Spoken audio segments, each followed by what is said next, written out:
With the J-bend in place, measure and cut the wall tube to the length required. Next, position the nuts and washer on the wall tube.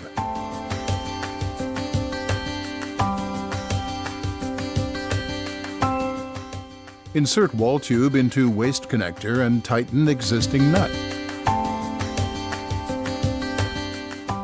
Position the nut and washer on tailpiece.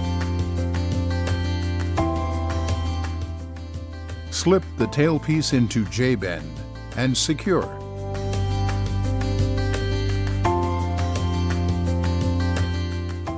Finally, tighten the nuts and check for leaks.